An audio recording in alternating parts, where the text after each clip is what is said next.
Yan mga kabukid, mga batang hinguyogon, lakaw. Isag bukid kayo para buyag. Kuyog man kuno jud.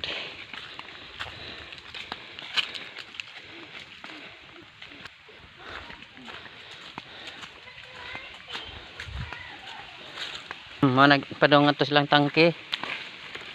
Ikan aspawan.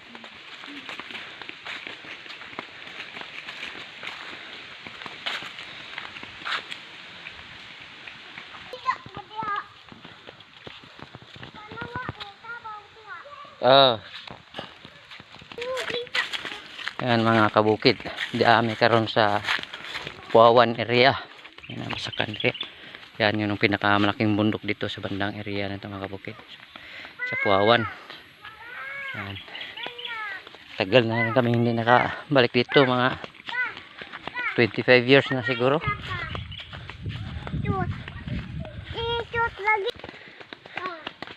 Hinay kay lapok, dangog. Ay bako nga so. Agira na sa kabaw na, di na bako. Kabaw? Di na bako. Tabi. Wow, maligo. Maligo. Maligo ang kabaw. Maligo ka ng kabaw. Kabaw na. Maligo.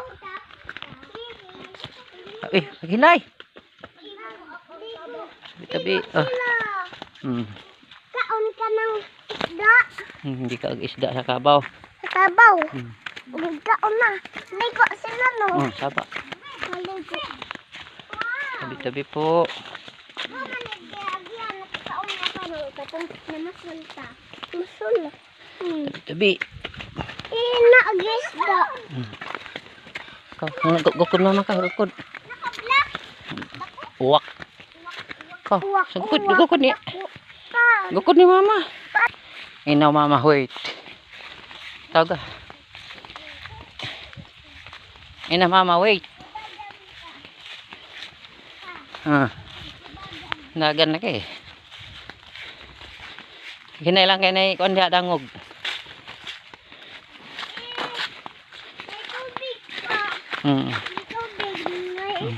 Bahay ka nga nang liguan na sa kabaw. Kabaw? Liguan na sa kabaw. Ito yung bundok na makikita doon sa Inabanga, mga bukid na malaki.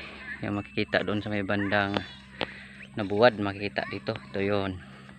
Mahaba to papunta doon sa kabilang side. Sa likod.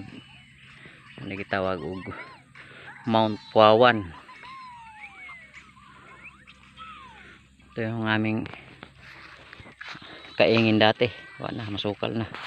Kami lang pinuntahan yung ano nang hitsura dito. Yan dati puno ng kahoy yan, wala, nauubos na. Konti na lang natira.